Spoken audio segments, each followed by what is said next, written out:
Amidst controversy over anti-government statements, sacked Islamic cleric Sheikh Nurul Muhammadu Khalid gets a new appointment. And I.N.E.C has warned political parties to conduct democratic primaries or face disqualification. This is Plus Politics, and I'm Kofi Bartels.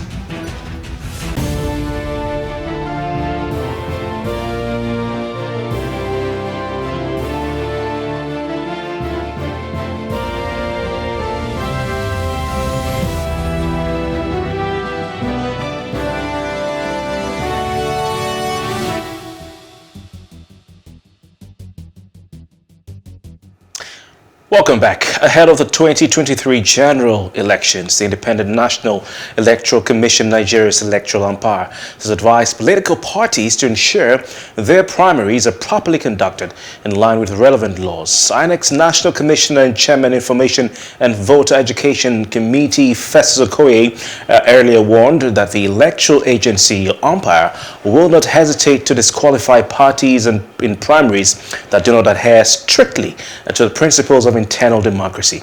He also advised parties to avoid contentious primaries that may lead to unnecessary lawsuits. Now, we're glad to say that joining us to discuss this particular issue is I.N.E.C's National Commissioner and Chairman, Information and Voter Education Committee, Festus Okoye. Mr. Okoye, good evening to you, and thank you very much for your time. Thank you so much. When we talk about internal democracy in political parties in Nigeria, how bad is the situation that has caused I.N.E.C to issue such a warning? Well, you know that prior to this particular period, we had the Electoral Act 2010 as amended. Now, the Electoral Act 2010 as amended is no longer in place. What we now have is the Electoral Act 2022. And there are new provisions in the Electoral Act 2022 that we felt that political parties ought to be aware of. And we felt that it was also important and necessary to draw the attention to some of these new provisions. Furthermore, you know that the period given in our timetable and schedule of activities for the conduct of party primaries is already on. So it was, we felt it was necessary, imperative, and fundamental to draw the attention of political parties to what they are supposed to do within this period. And don't forget that the Independent National Electoral Commission is the regulator of political parties. And as the regulator, we expect political parties to conform to the dictates of the Constitution, the Electoral Act, and the regulations and guidelines issued by the Independent National Electoral Commission. So what are some of these guidelines, if you would? Because I asked you how bad the situation was that has made I.N.E.C or led I.N.E.C to issue this particular warning. Is it that from your observation, because I know I.N.E.C is always an observer at these party primaries, has I.N.E.C observed that there's been a non-adherence to the extant provisions of the Electoral Act and also of the laws, apart from the fact that we have a new Electoral Act that has been signed into law by Mr. President? Well, you know that we learn from experiences. This particular commission, the Independent National Electoral Commission, conducted the 2019 general election, and we learned from the experiences of the conduct of party primaries and conventions by the different political parties.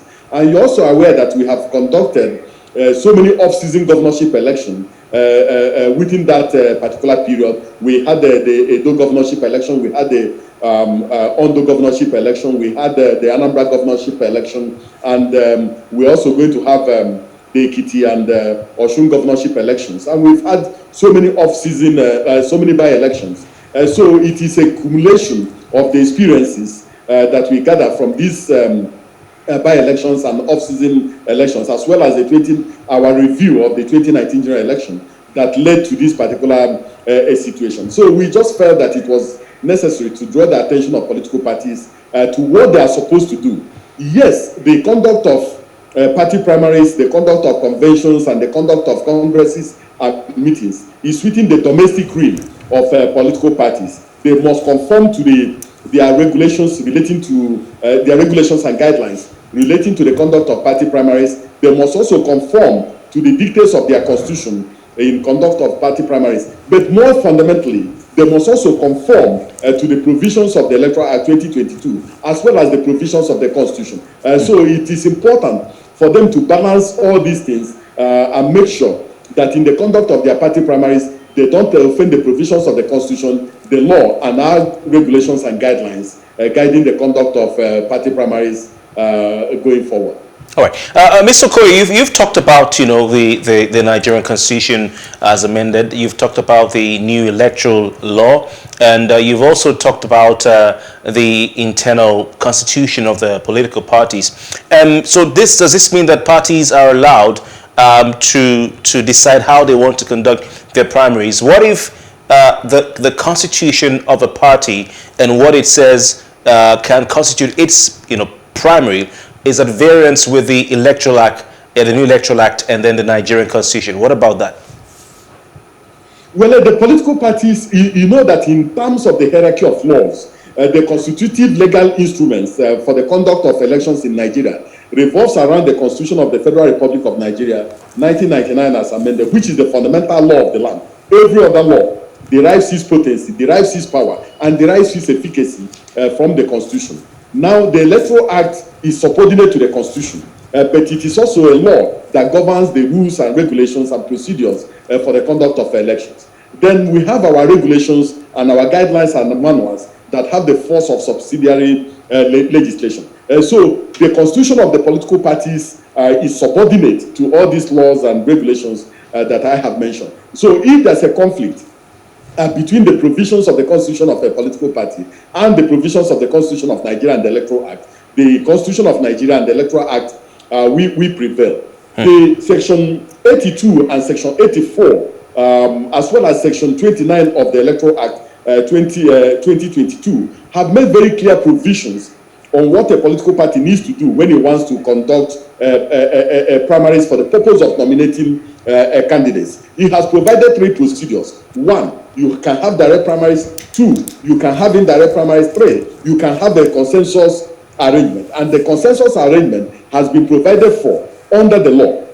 Now, but you cannot just go ahead and conduct party primaries without informing the commission. Section 82 of the Electoral Act makes it imperative, makes it fundamental that you must give the Independent National Electoral Commission 21 days notice of your intention to conduct any convention, any congress, or convoke any meeting for the purpose of nominating candidates. If you don't give us the 21 days notice, the implication is that you have not conducted party primaries. And going by the provisions of the same section 82 of the Electoral Act, if you do not give the commission notice, this 21 days notice, the implication is that whatever you have conducted is invalid. And if it becomes invalid, the implication is that the commission will not recognize it, and the commission will not recognize anything that is said to be the outcome of such a process or such a procedure. All right. Interesting that you brought up, Mr. Festus Okoye, sections 82 and indeed section 84. And I'm sure you can already tell where we're going to with this next point. So let's go to the controversial section 84, subsection 12. And of course, you're very aware the Federal High Court in Abia State declaring section 84, sub 12 of the amended Electoral Act 2002 as, quote, illegal and unconstitutional. Of course, this has to do with the political appointees. Let me just quote what it says. You're very aware of this already, but not to bore you. It says, no political appointee at any level shall be a voting delegate or be voted for at the convention or the congress of any political party for the purpose of nomination of candidates for any election. You're aware, and I know you've made some statements about this previously, of the constitutional provision. But now that the courts have ruled that they should be deleted from the Electoral Act, what is I.N.E.C position on this? Well, as of today, the Independent National Electoral Commission does not have a position on this. This is because we are a constitutional body created by the Constitution. Our remit and our fundamental work is to register political parties and roll out guidelines and procedures for the operation. We're also supposed to register voters in time and then update the voters register. But more fundamentally, we are supposed to organize, undertake, and supervise elections to various offices. And that is our remit. It is the responsibility of the National Assembly to make laws for the Federation. It is also the responsibility of the courts, established by the Constitution, to interpret laws made by the National Assembly. Now, we are aware that there are at least three cases pending in relation to the provisions of Section 84, subsection 12 of the Electoral Act 2022. One is pending before the Federal High Court in Abuja here. There's one that was pending before the Federal High Court in Ibadan, wherein the Federal High Court ruled that it didn't have the jurisdiction to entertain such a matter, and that the person who filed the matter did not have the requisite locus to file the matter.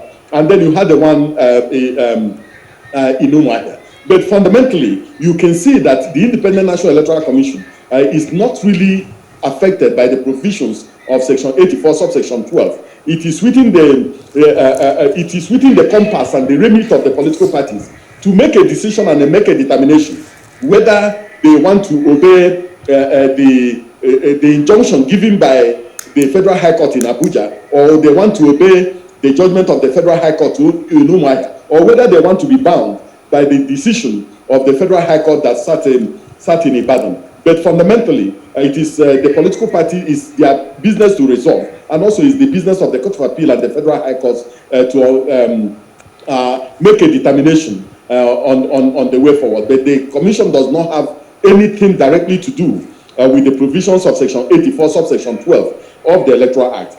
But you see, when you read the Electoral Act in context, when you read it globally, you will also see that the same Section 84, subsection 13 of the Electoral Act provides that where a political party fails to comply with the provisions of the Electoral Act in the conduct of his primaries, that his candidate for the election shall not be included in the election for that particular position in issue. So I think that the political party should be careful, because any mistake, any wrong move, and any wrong interpretation of the law may lead to very, very serious consequences, which a political party may not recover from. So I believe that the political parties will prefer to err on the side of caution than having his candidates for a particular position thrown out on the basis of the fact that they didn't read the provisions of the law very pragmatically.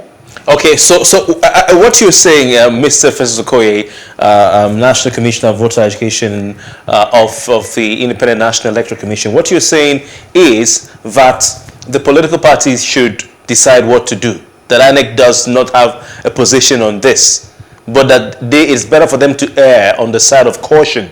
That is, do not go outside what the Federal High Court in Abia State has ruled. No, sorry. Are you saying, so what does err on the side of caution mean? Is it to go with the court in Abia State? Is it to go with the court in Ibadan? Or is it to go with the National Assembly? Because, you know, it's a confusing situation. Well, the point I'm making is this. The three courts involved are what we call the courts of first instance. We have the court of second instance, which is the Court of Appeal, and then we have the final court of the land, which is the Supreme Court. Now, I believe that the political parties will prefer to err on the side of caution. I'm not offering any legal opinion, but the Federal High Court is the court of first instance, and we still have two other levels of court that may ultimately tell us where we are and where we should be in relation to the provisions of Section 82, subsection 12 of the Electoral Act.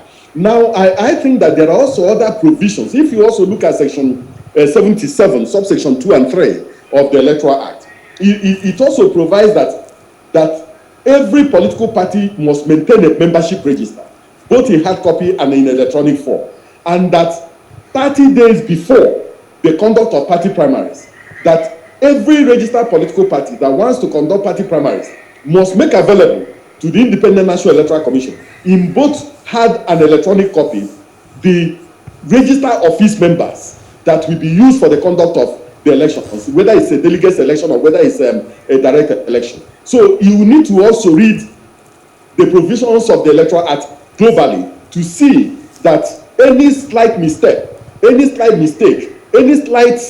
deviation by a political party from the provisions of the Electoral Act 2022 may have very grave consequences on the ability of that particular political party to nominate candidates. So I'm still saying that the commission has, as a regulator, drawn the attention of the political parties to the provisions of the law. We cannot force political parties to obey the law or to comply with the provisions of the law. But if they do not comply, the law itself has made it clear that they will not have candidates for that particular position for which they did not comply with the law. And if, for instance, in a senatorial primary, they carry a senatorial primary for one senatorial district to a different place, they will not have a candidate for that particular primaries. Okay. So it's a very, very slippery. But Mr. Okoye, it's a slippery slope, and it's there's no room for error at all. We have instances, you're very well aware, of parties that could not field candidates in different states in elections simply because of some of these issues. So should they say, well, the National Assembly has ruled, the court procedure is ongoing, and we don't know what to do, so let's go with the National Assembly? Is that what you mean by err on the side of caution? That is, all their political appointees at any level whatsoever must step down before they can be delegates or before they can be voted for, because of course, going by your schedule of activities, the 30-day provision earlier heeded to in the Constitution will not apply, because of course you expect the primaries to be done and dusted by June, the end of June. So it means that, are you saying they should go with the National Assembly and the original Electoral Act as amended 2022 until, so that they don't err? Because we're hearing some names, though the Honorable Attorney General, Minister of Justice, Abubakar Malami SAN, has come out to deny ever announcing a bid to be the governor of his state. But these are some of the things we're talking about. So are you saying they should go with the Electoral Act for now, or what? Is that what you mean by err on the side of caution? Well, you know that almost every political party has a legal department. And I know so many of the political parties, they have a galaxy of very senior lawyers, senior advocates of Nigeria, professors of law, and so on and so forth.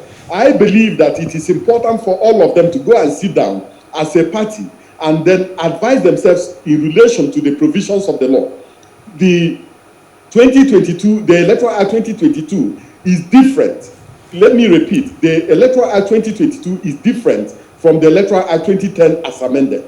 There are new provisions that have been imputed into the Electoral Act 2022 that were not there in the previous Electoral Act. So I think that they need to go and sit down, take a very critical look at the new provisions in the new Electoral Act, and then advise the political parties for which they are members, or which they serve as legal advisors, or which they serve as external solicitors, and advise them on the best and better approach to adopt in relation to these matters. Mr. Okoye, if political parties, and let's look at the All Progressives Congress, for instance, if any of their appointees, political appointees at any level, we're looking at ministers. Let's look at, for instance, the Minister of Transportation, Rotimi Chibuka-Mechi. We're looking at, for instance, the Attorney General and Minister of Justice, Abubakar Malami SAN. Now, none of these men have announced a bid for any office, but I'm just using it hypothetically. If they are given advice, by their legal team, let's go with what the court has said, and all that, and then it gets to the point where the court strikes out the earlier ruling or changes the earlier ruling by the Abia State High Court. So the Electoral Act stands as it was passed by the National Assembly. What would I.N.E.C do? Would I.N.E.C disqualify these candidates? If you look at the provisions of Section 82, subsection 12, 84, what it says is that no political appointee at any level shall be a voting delegate or be voted for at the convention or congress of any political party for the purpose of the nomination of candidates for any election. This revolves around the internal dynamics of political parties, who they allow to vote and who they do not allow to vote. So it resides with the political parties. Furthermore, if you also look at the law creatively, you will see that if these people are allowed to vote, for instance, and somebody feels aggrieved, the law gives aspirants that participated in the said convention or the said primaries or the said meeting the local standard to approach the Federal High Court, since it's a pre-election matter, to go and ventilate their grievances. So it is not within the compass or within the competence or within the remit of the Independent National Electoral Commission to advise any political appointee to resign or not to resign on the basis of the judgment of the Federal High Court in Umuahia. The point we are making is that we are aware that there was an earlier decision, earlier ruling by a Federal High Court saying that every person involved in relation to this matter, in relation to Section 82, subsection 12, should stay action. Then thereafter, there was also a ruling by the Federal High Court Ibadan saying that it doesn't have jurisdiction to entertain such a matter, and that the person who came to court did not have a local standard to institute such a matter. And then there was the judgment of the Federal High Court in Umuahia saying that the said provision is unconstitutional and that the Attorney General should delete the provision from the law. So it's still a slightly confusing situation, and I believe that ultimately that the Court of Appeal or the Supreme Court may resolve this particular matter. And that's why I'm saying it's morning yet on Creation Day, and the political parties, it will be much better if political parties err on the side of caution than have all their candidates thrown out, disqualified on the basis of the fact that they didn't err on the side of caution. But it is left for the political parties to advise themselves on the course of action to take. It's not for the commission to advise them, and we are not going to advise them. Mr. Okoye, thank you. I'm sure they would want to know what I.N.E.C is saying. I.N.E.C is saying, this is where we stand, do this. But you're saying I.N.E.C doesn't have a position, but you've given them a proverb, which is to err on the side of caution. I do sympathize with I.N.E.C in the situation it finds itself, despite all the difficulties you have to go through to organize an election. It takes months and months of planning to now have to grapple with this, but we hope for the best. We've talked about, and rightly so, that the Electoral Act 2010 is different from the Electoral Act 2022. So as it involves political party primaries, what are the major differences that we should take note of, not just the parties, but even the public? For instance, you insisted in your statement earlier that parties must conduct their primaries in various constituencies as provided for in Section 84 of the Electoral Act. So can you run us through the major, you may not need to do all if you don't want to do that, but the major differences between the former mode of conducting primaries and what we have now? Well, it's really essentially the same. In the previous act, that's the 2010 Electoral Act, you had two modes of conducting primaries, either by direct primaries or by indirect primaries. But the Electoral Act 2022 has also added the conduct of primaries through a consensus period, a consensus method. But the major issue in this is that if you look at Section 84, subsection 9 of the Act, it says that a political party that adopts a consensus candidate shall secure the written consent of all cleared aspirants for the position, indicating their voluntary withdrawal from the race and their endorsement of the consensus candidate. Now, where a political party is unable to secure the written consent of all cleared aspirants for the purpose of a consensus candidate, it shall revert to the choice of direct or indirect primaries for the nomination of candidates for their said elective positions. So this is completely new, and this was not in the previous act. And we also talked about Section 82, subsection Section 84, subsection 12, that was not in the previous act. What was in the previous act relates to the issue of saying that political appointees shall not be voting delegates. But the new Electoral Act has said that they cannot vote or even be voted for at the convention or congress of political parties convened for the purpose of nominating candidates. Now, I think that Section 84, subsection 13 is very germane, it's very clear, and it's also a very slippery slope for political parties, where it says that where a political party fails to comply with the provisions of the Act in the conduct of his primaries, his candidate for election shall not be included in the election for the particular position in issue. And I think that political parties should take a very global look of this particular provision in terms of the way in terms of the way it affects them. Moreover, if you also look at the law says that only political parties that conducted valid party primaries shall nominate candidates to the Independent National Electoral Commission.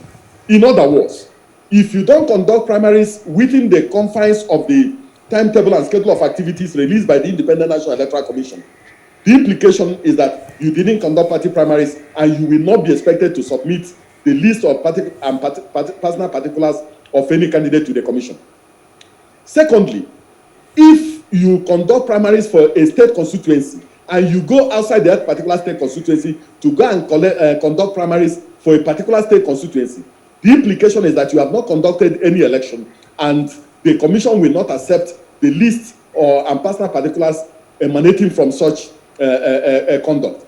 Third, Section 82 makes it mandatory that every political party wanting to sponsor candidates must give the commission the mandatory 21 days notice of its intention to conduct a convention or congress for the purpose of selecting or electing candidates to various positions.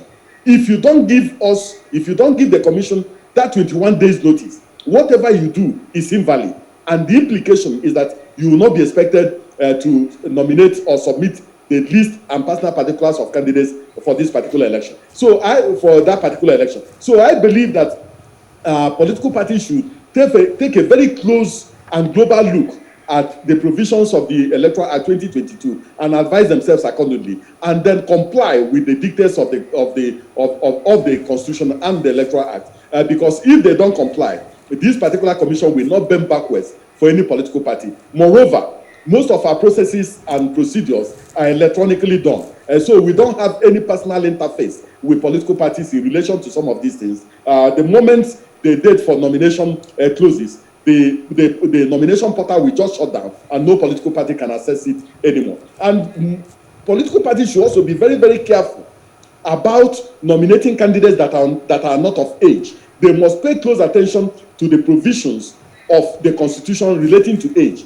If you submit the name of a candidate that is underage, the implication is that you disqualified yourself from that particular election, not that the commission has disqualified you. Okay. The implication is that you don't have a candidate for that particular election. All right. Thank you, Mr. Festus Okoye. And indeed, I.N.E.C has said in his schedule of activities that the commencement date for the conduct of party primaries, including resolution of disputes arising from the primaries, it commences on the 4th of April 2022 and ends on the 3rd of June 2022. So are parties expect to inform I.N.E.C of their dates, or do they just need to go ahead and do their thing and then give you the names of the candidates or invite you for their primaries?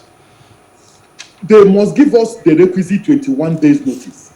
They must give us the mandatory 21 days notice.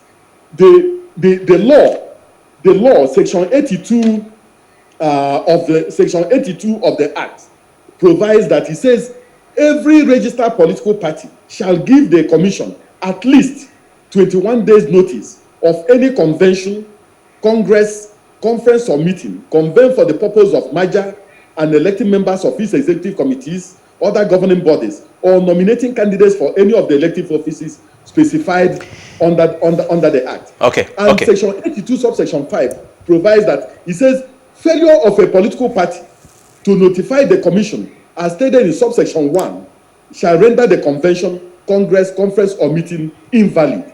So this provision is mandatory and they are expected to comply. Political parties know about this particular provision. It's been there previously, but Section 82 subsection 5 has been added to make it mandatory, to show that any political party that fails to comply will not have candidates for that particular position in question. Okay. So I think that the lawmakers, the spirit behind this, the intent of the lawmakers is that parties must comply with the internal party dynamics in their political parties and not do anything behind any of the candidates or any of the aspirants or any of the parties interested in going about it. You cannot fix party primaries on the 10th day of June, and then you go and conduct it on the 9th day of June. These are the things that the lawmakers are trying to prevent.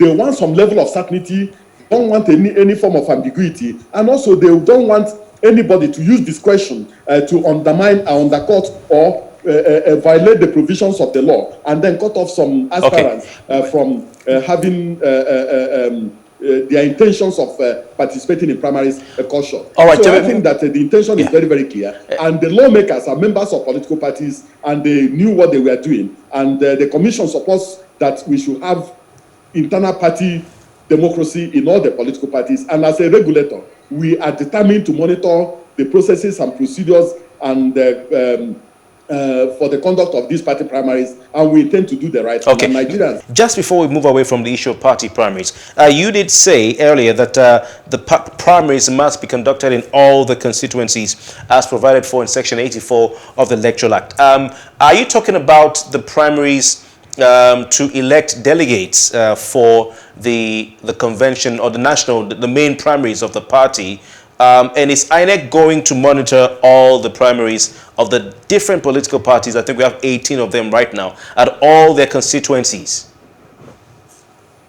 Now, the Constitution, the Electoral Act has given every registered political party that wants to nominate candidates 3 options. The first option is the option of direct primaries. The second option is the option of indirect primaries, and the third option is the option of consensus. When political parties are notifying us of the conduct of their, giving us the 21 days notice as required by law, they will notify the commission of the type of primaries they want to do. And based on that particular notification, then the commission will know what to do in the circumstance. For direct primaries, the law presumes that the members of the party will vote in accordance with the registration areas of the commission in terms of the wards. So for direct primaries, if they are going to do direct primaries, we are supposed to monitor the direct primaries in all the wards in that particular constituency. And then for the presidential election, the entire country is one constituency, in which case the primaries will be conducted in the 8,809 electoral wards designated by the commission. Then for indirect primaries, they will tell us what to do in accordance with their constitution. And then for consensus, the law has provided what needs to be done. But let me just emphasize one thing. If you look at Section 29 of the Electoral Act, Section 29 talks about the submission of the names of validly nominated candidates who have met all the requisite constitutional requirements. Now, if a political party submits to the commission and presents to the commission the name of a candidate who does not meet the qualifications stipulated in Section 29 of the Electoral Act and also stipulated in the Constitution of the Federal Republic of Nigeria, such a political party shall, on conviction, be liable to a fine of 10 million. So the implication is that political parties are expected to do due diligence and use due process in the screening and selection of their candidates before submitting to the Independent National Electoral Commission. Because the consequences of submitting the name of a candidate that is not qualified is very, very grave, especially for political parties that are not well resourced. The penalty is 10 million on conviction. Okay, Mr. Okoye, so thanks for clarifying, and you've talked about it must, if it's direct primaries, the parties can afford the money to do that, then of course they have to invite I.N.E.C. I don't know how easy that is going to be. But if you look at the recently conducted governorship elections, we have Ekiti State, we had Anambra State. We look at some of the parties and the primaries that they had. We see that there are complaints of underhand tactics by the governors of these states, for instance, or the leaders, in quote, of these political parties, for the parties that are not in power. If we go to Ekiti State, I'm sure you're aware of the complaints of members of the PDP, that one major stakeholder in the PDP, former governor of Ekiti State, Okoye, was instrumental in determining who becomes a delegate at the primary. And of course, his man, even though he denied it, his man got elected as the party's flag bearer. We look at the candidates on the platform of the All Progressives Congress and their complaints about the process leading up to the party primary of the All Progressives Congress in Ekiti State. And you look at the complaints of the delegates list and governors loyalists being on that delegates list, etc., etc. I.N.E.C monitored these two processes. Didn't you see anything wrong with what went on? There was a video of a gentleman who was a delegate at the People's Democratic Party primary, governorship primary in Ekiti State, who after voting went to show Fayose, he was sitting down there, who he voted for. Is that allowed? That was captured on phone and the video was all over the internet. So if I.N.E.C monitors these primaries, how come some of these things happen? And what is I.N.E.C doing about the contentious nature of the delegates list of parties? Because one bloc of the All Progressives Congress in Rivers State had recently accused the party in that state of presenting people who didn't occupy principal positions in the State House of Assembly as such, and some dead persons were also included in that list. Well, I've pointed out that the Independent National Electoral Commission is the regulator of political parties, and we have also been given both the constitutional and legal right to monitor the conduct of party primaries by political parties. But essentially and fundamentally, the conduct of party primaries is within the domestic realm and within the domestic compass of political parties. Now, people who feel aggrieved, people who have noticed some infraction, do have a remedy. If you look at Section 29, subsection 5 of the Electoral Act, it provides that it says any aspirant who participated in the primaries of his political party and who has reasonable grounds to believe that any information given by his party in the affidavit and so on and so forth is false, can approach the court and ventilate his grievances. If you also look at Section 84, subsection 14, it says that notwithstanding the provisions of this act or rules of a political party, an aspirant who complains that any of the provisions of this act and the guidelines of a political party have not been complied with in the selection or nomination of a candidate of a political party for election may apply to the Federal High Court for redress. Now, it is the aspirant who participated in these primaries that has been given the local standard to approach the Federal High Court and complain. And if the Federal High Court comes to the conclusion that the guidelines of the party in terms of his constitution, in terms of his guidelines has been violated, or that the Electoral Act has been violated, the court will definitely declare such a primary as invalid. So I think that the commission will not deliberately dive into the internal affair of political parties when the law has given the locus for so doing to aspirants who participated in the party primaries. So let the aspirants who are aggrieved complain. It's not for the commission at this point in time to complain on their behalf. All right, Mr. Festus Okoye, tell us how many additional polling units have been created that will be new polling units in the 2023 elections. Is this a delineation of sorts? And what is I.N.E.C doing to ensure that the voting public knows about these new polling units so that they don't get confused when they step out of their houses to vote? Well, as an electoral management body, since 1996, no new polling units were created in Nigeria. So what the Independent National Electoral Commission did was to convert what we call voting points and voting point settlements into new polling units. And in so doing, we now have additional 56,872 polling units, bringing the total number of polling units in Nigeria to around 176,000. So going forward, in this during the 2023 general election, we are going to have over 176,000 new polling units in Nigeria, and we are going to deploy to these new polling units. We no longer have voting point settlements, and we no longer have voting points in the electoral process. All right, I want to bring some complaints from the public to you in my various interactions on radio and TV. Issues with the voter registration exercise, which I.N.E.C has done a good job at, and the ongoing continuous voter registration. Some people are complaining that they have found it difficult to to register. Even as early as last night, or as recently as last night, someone told me that some persons, members of the public, I don't know, told me in the media that they went to the I.N.E.C office to do the registration after they had done the online aspect, and they were asked to refill a form. And after they filled the form, they were asked to pay money. Some have also complained of difficulty in moving or changing their polling units, from place to place. So can you please address that? Well, when we started the CVR, we are doing the CVR in our state and local government offices because we had not devolved. And we didn't do that on account of security challenges in some of the states.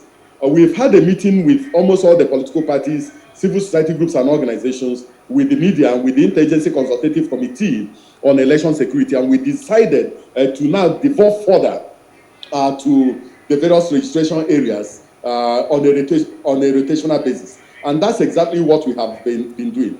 We've just finished the third quarter of the CVR, and what we are now doing is what we call a display for claims and objections. The fourth quarter of the CVR will resume on the 11th day of April, and that is the final quarter, and then last till around the 30th day of June. So what we are now doing as of today is that we are displaying for claims and objections, and then we're going to resume again on the 11th day of April.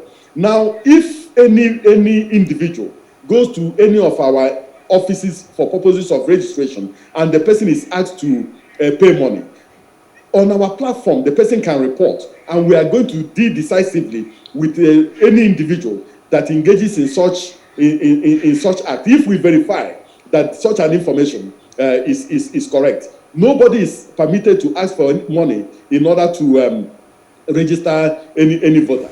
Our online platform has seven services.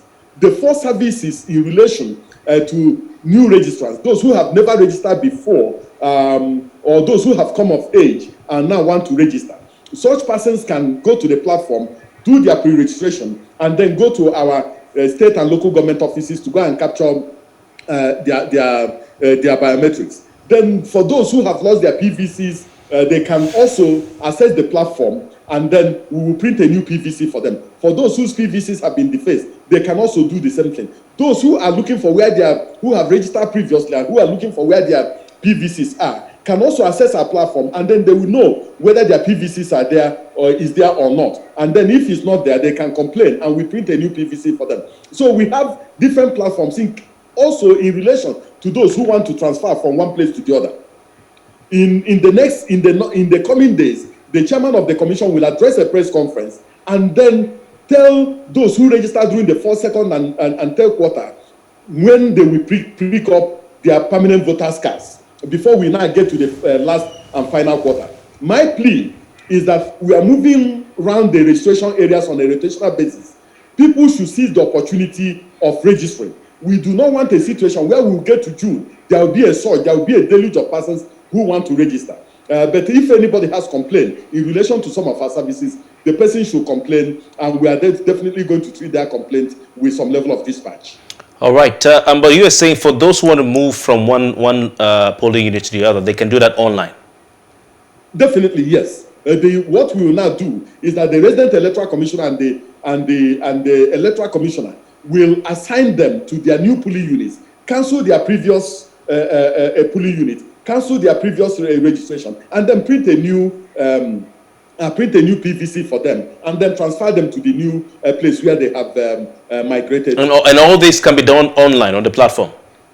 You can do it online. It's on the platform. We have 7 services on the platform as of today.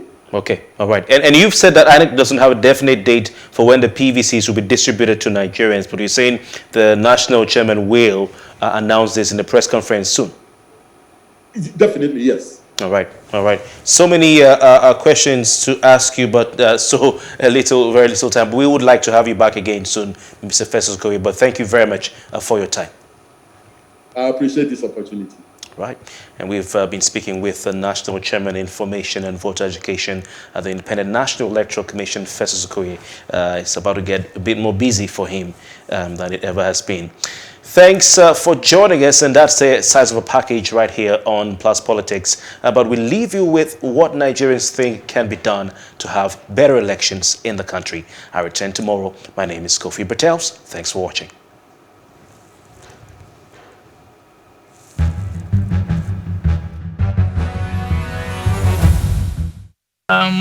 Well, the first thing in place, I would like our party system to be restructured. And so there's so much duplicity of political parties nowadays. Now we do not know which one is APC, we do not know which one is PDP. So I feel like first of all we start with our party system. I believe the forms for purchase of positions, electoral offices is too expensive. For example, I think presidential is about 50 million naira just to purchase the presidential form. Not every capable person can have that financial capability. So I believe we can start from there. Probably we do it online, and where there is not going to be ojoro at all, because our normal black brothers, we do ojoro a lot. So I think if we do it like the way they do it in the US, it's gonna be fine. We vote online. Everybody has to have a voter's card. That one is necessary for everybody to come out and vote for the rightful candidate.